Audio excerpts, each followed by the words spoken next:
Covenant be the agreement between two persons wey dey equal or two persons wey dey unequal.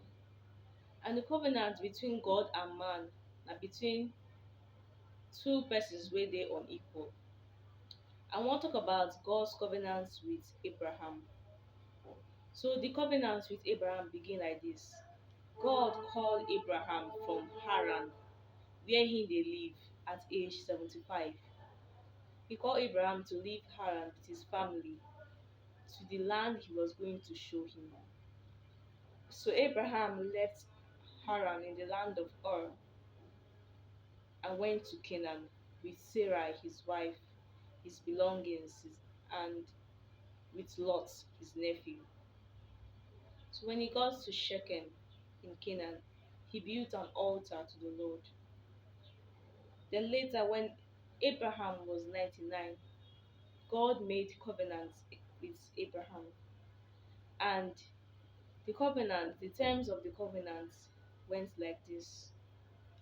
1. Abram was to walk before God blameless, so that God will multiply him exceedingly. 2. His name changed from Abram to Abraham, which means a father of multitude.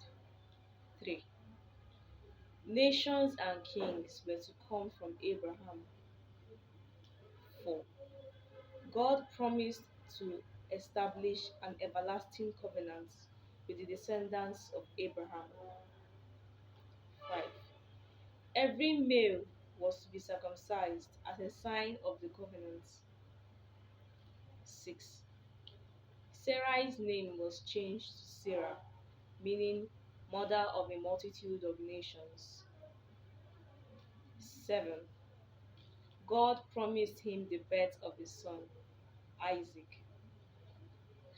And now, when Abraham heard God saying that he was to give birth to his son, Abraham laughed and said, "How can 100 years old man bear a child? Or how can Sarah, who is 90 years old, bear a child?" But God promised him that he would do this. And a year later, the covenant of God with Abraham was fulfilled. And Sarai bore a son for Abraham, and he named him Isaac. And Sarai laughed. Sarah laughed when she bore Isaac, for she said, "God has made laughter for me, and everyone who hears will laugh with me." And so Isaac was born. When Isaac was 40 years old, um, he got married to Rebekah, who was the daughter of Bethuel the Aramean, of Padam Aram, the sister of Laban the Aramean. And Rebekah conceived, and she bore twins. But the children, when in her womb, struggled within her. And when she consulted God, God said there were two nations within her. And so she gave birth to twins, the older Esau, the younger Jacob. And therefore, the birth of Isaac was fulfillment of God's covenant with Abraham. For first, Abraham was blameless before God. God tested Abraham. God told him to take his son Isaac, whom he bore, and sacrifice him.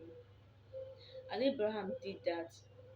But as he was about to strike and kill the child, God called forth from heaven and said, "Abraham," she withheld his hand, and that there was a lamb that was provided, which was caught in a thicket nearby. And this is foreshadowing of the Lamb of God, Jesus, who came to die and who takes away the sins of the world. And so the second terms was his name changed from Abraham to Abraham, and it was so. He became a father of all nations, a multitude of nations. And he told us nations and kings were to come from him. His descendants will go on forth and become kings on earth. And also, every male was to be circumcised. And Abraham and his household were circumcised. Every male in his household, whether slave, servant, or his children, they were circumcised. And God promised him the birth of Isaac. So this bond and this agreement, this covenant between Abraham and God was fulfilled. All of them. So this is the story of God's covenant with Abraham. And we'll talk about the story of God's covenant with Israel in my next video. Please stick around for that.